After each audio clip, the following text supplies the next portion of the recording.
It's the Market Mindset Podcast. Matt Laird and your host. Thanks for joining us.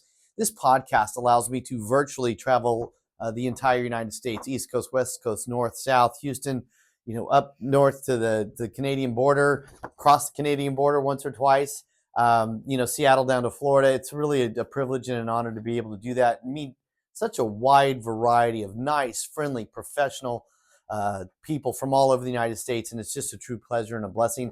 Today's no different. Today we have Justin Batterton. He's with Berkshire Hathaway out of Shreveport, Louisiana. We talk football. We talk food. I didn't know there's a big difference in cuisine in Louisiana, North and South. He's sort of a Southern guy as it relates to food in Louisiana. He's not apologetic about it either. We talk football. We talk LSU versus Alabama, the big rivalries. And he's just has a servant attitude, puts his clients first. He's got a good business mix, meaning, works with both buyers and selling 60-40, 40-60, and works with referrals all over. So it was just a fun time talking to him. Great guy. If you're in the Louisiana, and I'm just going to say all of Louisiana, really encourage you to reach out to Justin Batterton and his team there at the Shreveport office of Berkshire Hathaway. So hope you enjoyed as much as I did. Hey, welcome back to the Market Mindset Podcast. I'm Matt Laird. Thanks for joining us once again. I'm super excited today. We've got Justin Batterton out of Shreveport, Louisiana. First guest that's a real estate professional with Berkshire Hathaway. First guest from the great state of Louisiana. We're going to talk a lot of things: culture, football, real estate, leadership training, coaching. And, Justin, thanks for joining us. Thanks for taking time out of your busy schedule to be with us today. How are you on this Friday? I'm good, man. I appreciate you for allowing me to, man. But we're good here. I love it. I'm blessed. I really am to have sort of an opportunity to talk to real estate professionals from all over the United States. Great people, just great individuals all over. But I was telling you before we started, we were talking a little bit. Third great person that I've had on this week, where in your profile it says faith and family. And I'm a big believer, causation, correlation. I'm thinking there's causation here. When you have faith and family focused, everything else falls into place. So thanks again for joining us. We got Berkshire Hathaway, Louisiana. You're in Shreveport, but let's dig right into you're a coach with the Kingdom Minded Coaching and Leadership Group. Talk to me about that. How'd you get involved? Well, my passion has been leadership for about as long as I can remember. Even looking back to my early years, it seemed like I always got put in some form of leadership position. I was in construction for years, and I always quickly got foreman or something like that and so it's always been a passion of mine. And then I started getting coached about 2 years ago. And I've always been a people person. Before real estate, I was in ministry for about 13 years.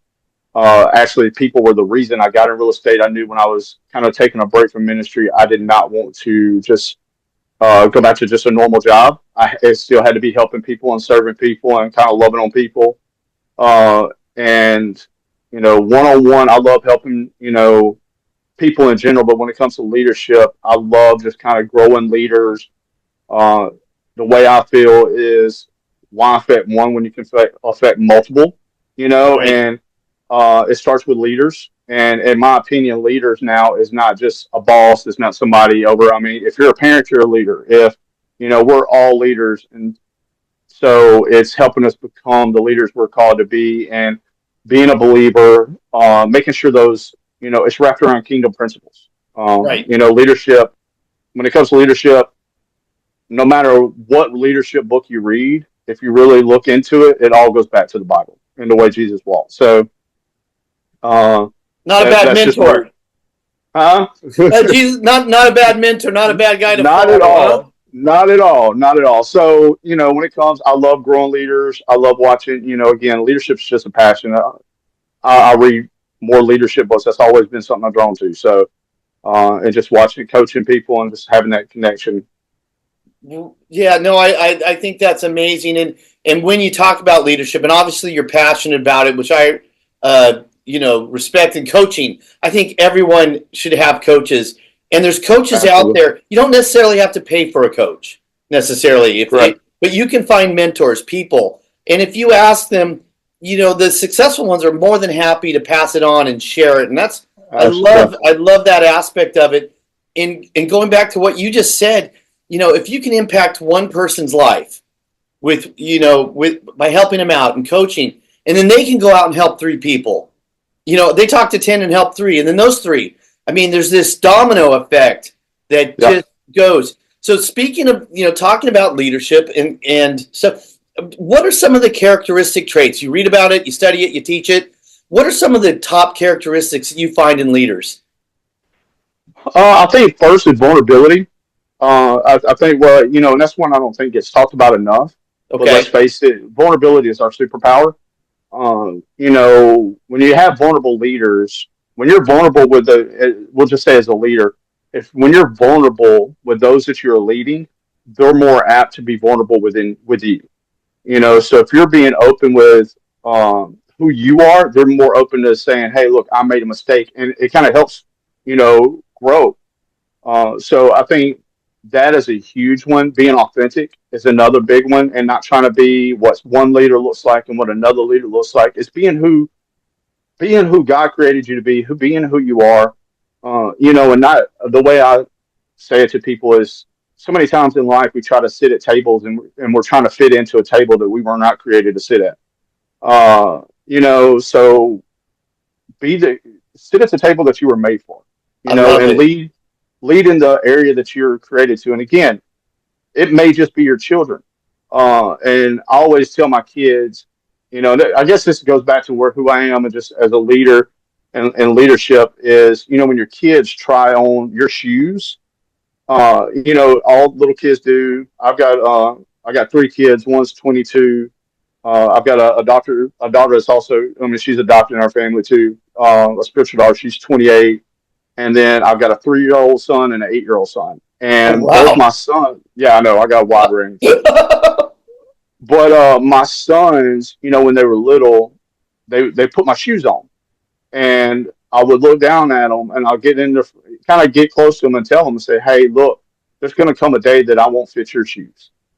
And I start pouring that into them, And even as my son, he'll come and he's like, "Dad, you're such a good dad," and always, which always tears your heart. But also, again, I'll look him in the eyes, my 8-year-old, and I'll say, "Hey, buddy, I appreciate that. I love that. But just know that if I raised you to be like me, I failed you because I want you to be better than me." Wow. And that's an empowering side of it too. As leaderships, we should look to empower those. I think a lot of times when it comes to leadership, leaders are scared, especially in the work and in business and things like that. Even within the church, we're scared that if I give them empower them too much, they're going to take my job. you know. But the fact of the matter is, our job is I want you to be better than me. Yep. If and that goes with every person we meet. Like me and you, we're just now meeting. Look, if there's one thing I can do is, you make me better and me make you better, then hey, it's been a great day. I love it. It goes back to biblical principle, iron sharpens Absolutely, iron.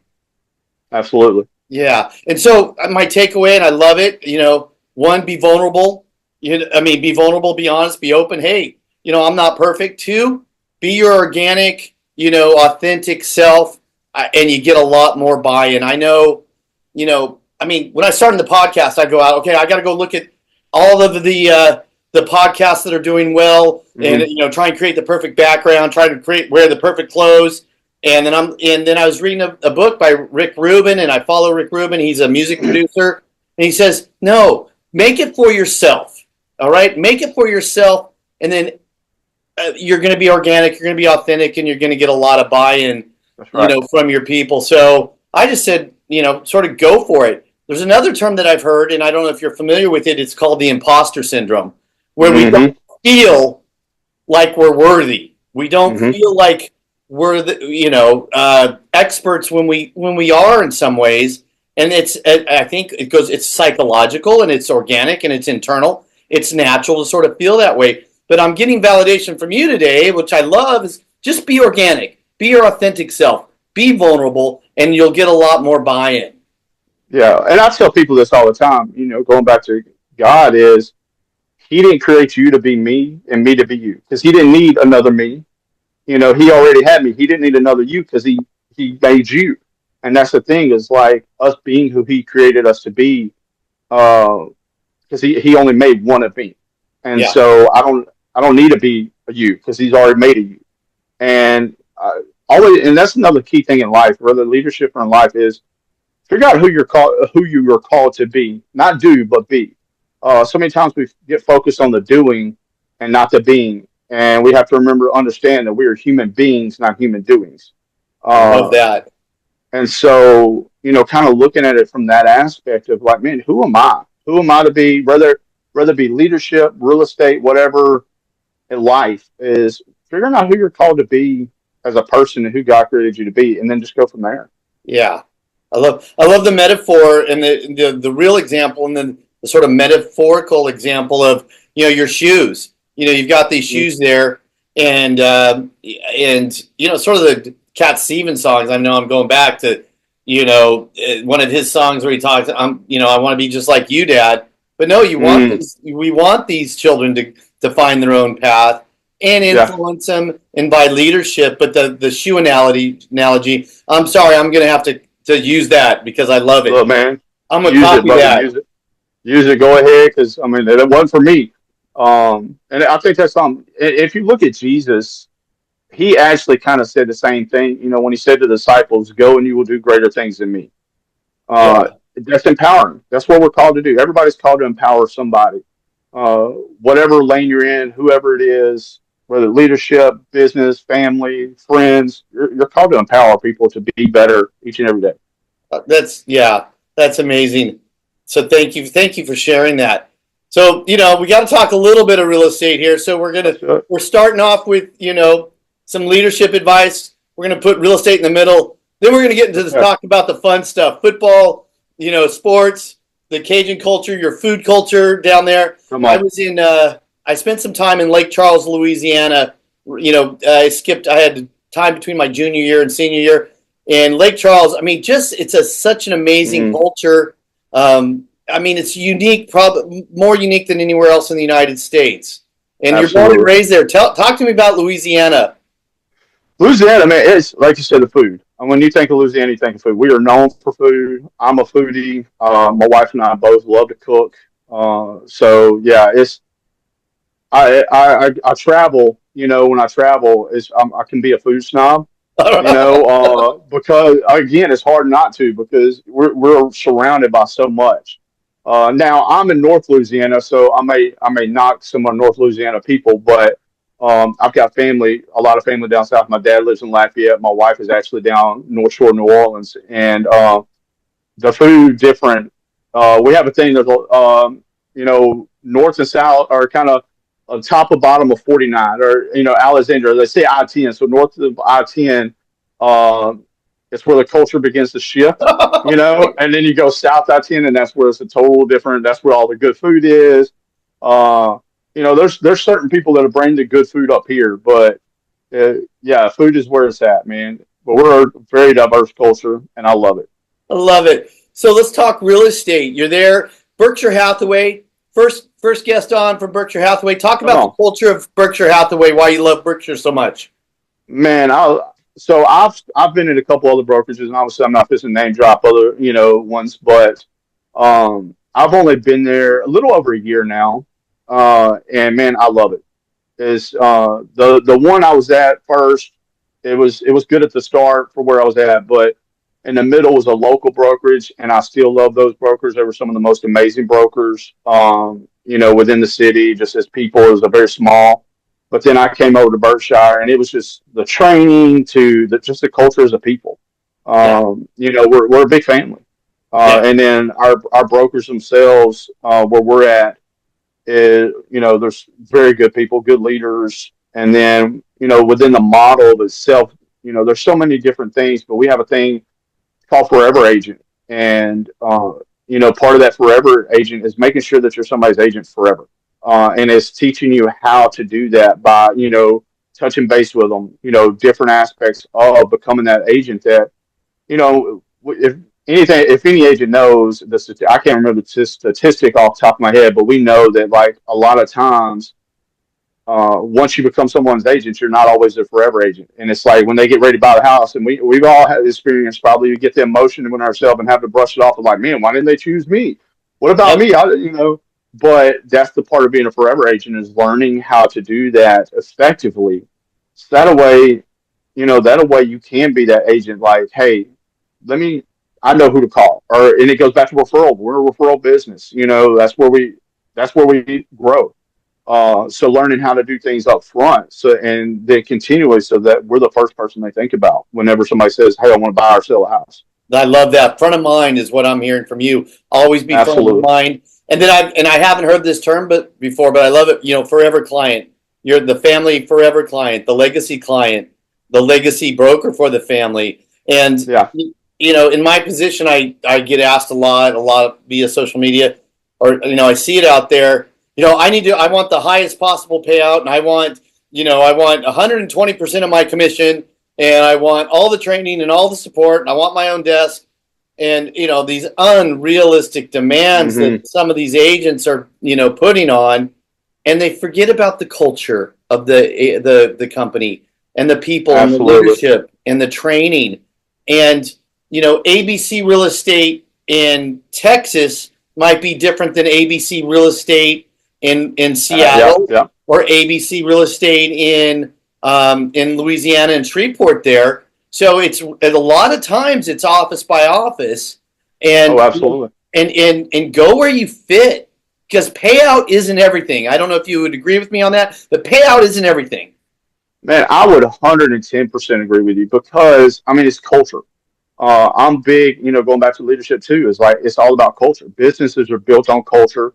I actually said something just the other day of I'm trying to think of the quote I actually said it, but pretty much choosing culture over competence and all that, because again, or talent is Yeah, when you grow culture, you're going to grow your business, you're going to grow your people.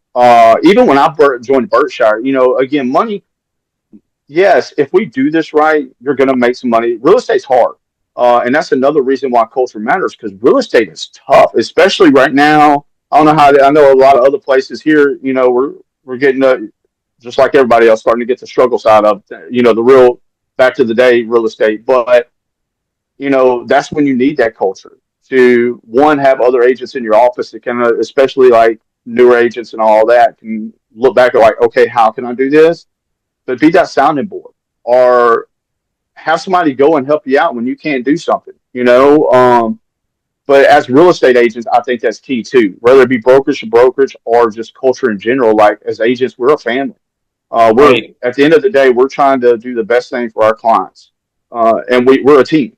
Whether instead of this back and forth, we're a team. But within a brokerage, going back to money, when I first came to Berkshire, I'd actually been on a team my whole career. Okay. So one thing about being on a team is there's a lot you don't learn on the backside of it. So whenever I first came, you know, they have mentoring and all that.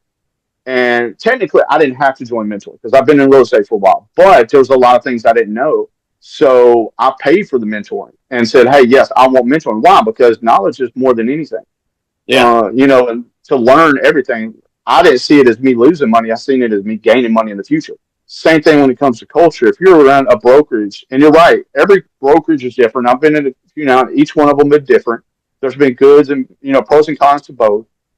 But when in a brokerage, you got to fit, because at the end of the day, that's your family. That's who you are, and we'll just use my family in general. You know what? If it costs me money to go visit my family, I'm gonna pay that. I'm gonna pay that money because I I want to be love with that. family. And so, same thing within a brokerage and a culture is like, I'm willing to sacrifice a little for the bigger picture, because money goes. Money money goes, and it comes and goes quickly nowadays. So it's in those times that you need that culture to lean on, man, friends, all those things. Because being an entrepreneur, being a business owner, it's lonely. Real estate agents, it gets lonely because you're stressed. You're dealing with clients. You're dealing with lenders and all the nonsense in between, and you need somebody to just vent to, uh, to, because I know my spouse, she loves me and she will listen to me vent, but she probably gets tired of me venting sometimes too. Like, okay, can we, and having Right. those other people that's also like my wife's not a real estate agent. And, I am, so like, there's only so much she can help me with on one end. So having that culture on the back end of, again, for me, it's worth paying the money. Because I think it's for the better of not just myself, but my mental health, you I know? agree. I agree. And coaching again, and I mean, look at these famous athletes out there as an example. In the first thing I can go back to Tiger Woods, or I can go to some of the top athletes out there. I mean, they've got a coach for in golfing. They have a coach for putting. They have a coach for their driving. They've got a mental coach. They've got a physical Yes, coach. They've got financial coaches. Coaching is important, absolutely. and you for the newer agents out there that might be on it, but coaching comes in all forms, and you don't necessarily have to pay for it. But good leaders and people that have been mentored are usually more than happy to mentor other Yes. individuals Yeah. and sort of pass it on. So you don't have to join, we can dive down the, real estate coaching platform. But, a lot of these people are paying $1,000 a month to be told to go do FSBOs expires, neighbors are just listed, just sold, work your sphere of influence. And and that's great. And I believe in any really coaching is beneficial in all aspects, but you don't have to necessarily pay for coaching. When you can, it's great. But you can find mentors, and those leaders and those successful Hmm. people are more than willing to help. You just got to ask, you got to Yeah. show interest, and then really a lot of times it's a function of God gave us two ears and one mouth for a reason. We got to listen twice as much as Mm, we talk. But going back to the psychological aspect of real estate, especially in the residential marketplace, it is one of the top five stressors for families. I mean, up there hmm. with death, divorce, career change. Buying a piece of real estate is a very, very emotional transaction, and we got to hold the bucket for these individuals. Absolutely. So they're pouring all. You're working with a couple clients. They all got different challenges, and they're sort of dumping on us as real estate professionals. So we need a sounding board too, and it's great that you have that culture and that office that you're in. So Yeah. let's talk about Shreveport and the real estate market. Where are people moving from coming into your market? Well, we're actually Barksdale Air Force Base is right here in Shreveport Bossier area because the Shreveport Bossier is just a river and a bridge that connects us. So we're all one, but you argue of which one's better, of course. But so we have all over. You have a lot of military, and then we also have a couple little colleges here too. We have Centenary College, and then LSU Shreveport is here. So many different things that brings people here. Okay. So it's not said like, okay, they're from here, just because you got so many different sources to bring them in from all over. Okay. All right. And I have coaching clients and agents that I know, and being located around, I can think of Cabot, Arkansas. There's a big military base Hmm. there. Hmm. A lot of these officers that are buying there for a while, a lot of them buy and they get transferred. They keep the property because they know long term they love the area and they realize real estate's a great investment. Switching over to your personal business, what percentage of your business is listings versus buy side representation right now? I guess right now, it is a little bit more on the buyer side. I would probably say this year was about maybe 60-40, Okay. more on the buyer side, maybe a little bit more than that, but yeah, it's been more on that side. Okay. Um, All you right. know, And on that's a healthy balance in yeah, my book. That's a healthy balance. You keep it 60-40, 70-30, either way, 30-70, 40-60. That's a healthy business mix for you. How much, if any, is social media part of your marketing? there's been some, and then you got other little lead gens. That's one thing. My office, they actually supply leads at no extra charge, so it kind of helps as well. I say that they take part of it on, at the closing end of Right. it, but still, it's the way I say it is, I think it's like 50-50. The way I see it is, if I never met that person, that's 50% I would have never got. So, I'll take it. Yeah. But most of mine, I think, are a lot of sphere of referrals. This Okay. year's been a few referrals and just kind of sphere and a couple leads and all that. And then some, I think one or two may have been social, but not many. Yeah. That's Okay. one thing I'm trying. That was one of my goals for this coming year is kind of getting nailing down a little bit better, marketing plan when it comes to social media and all that. Yeah, Um, that's a whole new world out there. It's a little different man, than and then my end, I'm trying to, balance coaching, client, social marketing, two different businesses at the same time. So you're trying to balance and make sure one's not the other. And it's yeah, uh, yeah. And social media is a whole new animal. But I absolutely. had a really great lady on yesterday, and she got one of her biggest clients from Instagram of all places that saw a live open house or something or a event, and she connected with this guy in Washington, and she got a really large referral. So it's here. We've got to embrace it. I'm Yeah, late. absolutely. I'm late to embrace it, but there's definitely a role for it. I'm just content creations. I don't know, but I think it goes back to being vulnerable, being your authentic self, Hmm. sharing who Hmm. you are, and that will attract those types of people. People love vulnerability. I mean, you're a real Absolutely. person in doing that. So real estate, it's a little bit of a challenge now. There, I mean, we were so spoiled for so long. Yeah, yeah, that's exactly it. And I actually came in, of course, like some agents, the spoiled end of it, the 2020. Now, it wasn't intentional to come in that late. I actually kind of taking my test. I kind of got stuck. I actually started, the courses and all that in 2019. Okay. And, so I was like, all right, I started in December. I was like, all right, I can't remember which one I went through, but it was like pay 3 months course or 6 months. I said, well, I'll get to 6 months just in case, so because it was cheaper to do six versus three in the long run. And so I was like, all right, I'll do that. And I was like, I'm going to do it in 3 months and then take my test. Well, I did it in 3 months. I finished the course ready to take the test. And then right when I finished, COVID hit and I couldn't test till July. And I'm like, Yep. I was glad I paid for that 6 months at that point because I'm having to study over and over again. So initially, it was not because of the whole boom thing. It was I got stuck at it. It just so happened right when I came in. But man, let me tell you, when you're trying to remember something 3, 4 months down the road Yeah. and have everybody's like, and a lot of agents, newer agents, you always say, well, like, look, it's fake. Most people fail at least one, the first time. And I was like, I'm not failing. I have been studying.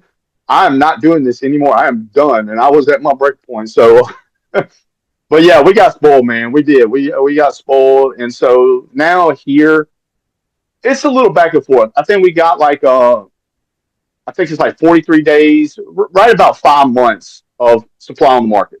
Okay. Um, and so even here, we're kind of, I guess, middle ground. I wouldn't even say middle ground as far as housing prices. It's really closer to the lower end because we're actually our average price here is 200,000. Okay. Um, so it kind of dips down a little bit here. So I guess for here, it is a little bit more. You got to hustle if you want to make some money. You got to hustle. Well, good. And I think and I tell real estate agents this to be successful, you got to be committed to real estate, not interested in real estate. You Yeah. got to be Oh, committed. absolutely, And absolutely. I remember I had a chance to work for one of the top real estate coaching companies, one of the original guys, not the son, but the original. And he said, I hope there's a downturn in real estate for a little while because it's going to wash out all these Hmm. part-time agents that, you got 20 part-time agents in your market or 30 or 40 or say 50 part-time agents in your market that are doing 2 or 3 transactions a year. Well, 3 times 50 is, that's a lot of transactions that are being taken away, and maybe even sort of soiling the reputation for the really Yeah. professional agents.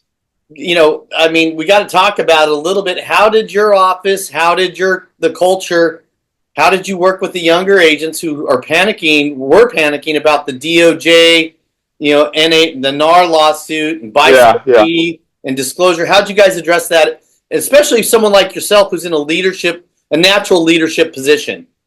Yeah. I mean, it's one.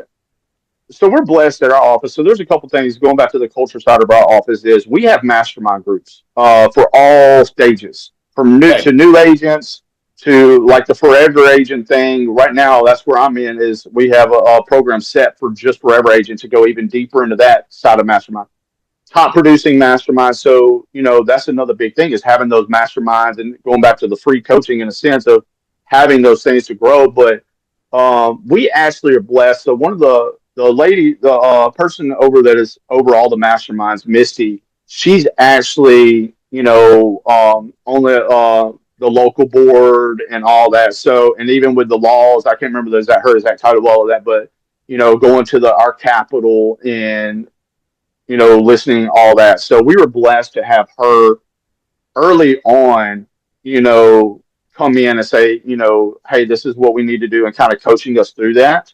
And anytime we got legal questions and all that. But as far as dealing with clients, it's really, at the end of the day, I know a lot of states, it's been something they've done forever. In Louisiana, until this, I had never had a buyer agreement signed ever in my career. So it goes back to the coaching side of it and just, kind of assuring your clients and saying, hey, this is the way we're doing this, and especially listing sides, more or less kind of coaching them on visibility of what, the fact of the matter is, helping them see that like the benefits of paying the commission. But at the same time, at the end of the day, it was always negotiable. And I've always told my clients that, like, hey, this is, there's no set. This is the standard, but again, it's no negotiable, and you choose. I can't tell you exactly how I would tell them, and that's part of it is being upfront with them in the I beginning, agree. and um, I'm one even with my listing clients, I'm very upfront with them. I have a document, a spreadsheet type thing that I give a kind of a cost estimate. And even when it comes to repairs and inspection issues, I kind of shoot on the high end because the way I tell them is, I'd rather you be ready. I'd rather you be scared now and then have relief than at the end thinking you're getting all this money, and it not happen. Now, sometimes it does fall through because you don't know what inspection pulls. I had a client last month, man. I really felt that shot on the high.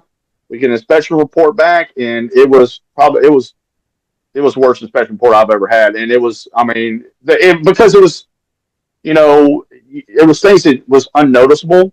There was mold hidden in a Oh, closet that you right. couldn't see. There was the roof we knew it need a repair, but then when the roofer got up there, it was like needing 10 decking boards. It was like complete.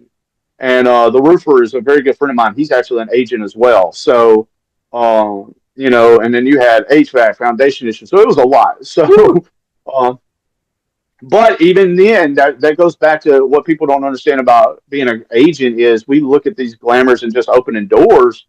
But man, you're the one that's got to break the heart sometimes. And like, this is an elderly couple. They just moved in a retirement community, and I'm the one having to handle all the contractors and, getting bids. And I'm the one, hey, it's going to cost this much. And, having to help them coach them through the big, oh no. And on that one, they ended up being out about close to a little over $30,000. Oh, wow. And for me, I treat all my clients like family. So me having to call every phone call as if I'm like talking my own grandmother, who I was raised by my grandmother. So she was my mom, like a mom to me. So, being raised, so having to call them, it hurt me. But, at the same time, being able to spin it to the positive of like, hey, look, these are issues that you're going to have to fix regardless. Let's just thank God that you don't live there because you wouldn't have been able to do it. Probably, who can just fork over that much money, Yeah. for that, and you wouldn't have been able to live there with this. So it's a good thing, Yeah. that you were able to and still bring something home. So, Yeah. No, but it I goes back love to setting that. that expectation. Yeah, set And that expectation. yeah. And I was going to say, and part of great leaders is managing expectations. And so that Absolutely. circles back to leadership, transparency, and vulnerability, being your true authentic self. And then obviously the compassion and care and concern that you have for your clients. I love that. You treat them like family. They are family in a way. And, sometimes, facts are facts, black and white. This is it. but you manage those expectations up front. So, kudos to you for doing that. We've got about 3 minutes left, a little shy of 3 minutes. We got to talk a little sports here. All right. What's going on down there? LSU, Alabama. You guys are this. I love watching these rivalries.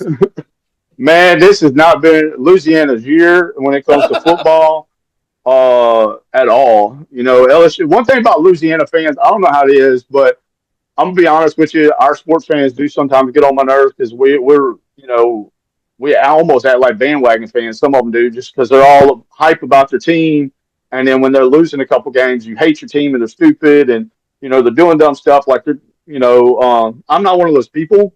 Yeah. But I do recognize we need to do something different. So, thankfully, with the Saints, we finally come to our senses and let go of the coach that everybody's been saying let go for a long time.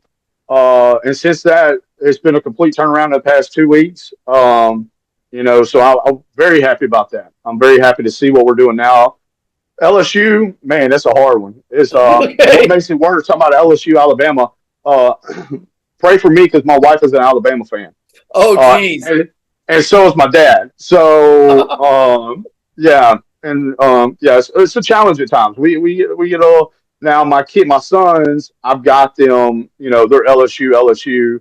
My wife tries to come in and convert, but thankfully they know daddy's a sports guy. So I'm going to roll with dad on that. Right.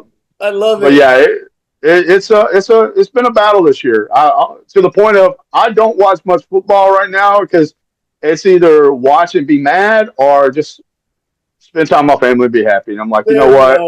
There we go. So is it LSU, Alabama? Is that the big rivalry there? Yeah, that's probably the one we had the biggest with. Is that LSU, Alabama. That's everybody, every fan, that's it. I love it. That is our game right there. That's our Super Bowl. Okay. All right. I love it. I watch it out here, and that's one of my favorite times of college football. As we close it out here, name two restaurants there that if we're in Shreveport, we've got to go see. Man, all right. So first, I always go to Gibbons. Gibbons, the owners are some of the most amazing people right there, and the best food in the city, in my opinion. And so much. And the way I also tell people, it's like your food-wise, taste-wise, is just like you're eating in a 5-star restaurant, but at a very cheaper price. Good. Yeah, at a very affordable price. Man, honestly, everybody wonders how they can do it the way they do it, but they're packed all the time, and the owners are some of very close friends of ours, and the best food. There's never a day that is lunch or dinner is not packed. I'll put that in there. Hey, we got to wrap this up. I'm going to put your contact information at the end of this. I'll let you know when we publish it. Justin, thanks so much for taking time out of your busy schedule.